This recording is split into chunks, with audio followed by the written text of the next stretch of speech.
ఈ అదలాగట్టు ఆ పూల చెట్టు నిన్ను చల్లబడవే అంటున్నాయే.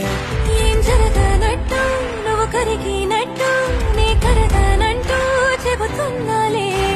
నీతో వాదులాడి గెలవాలేనే వన్నెలాడి.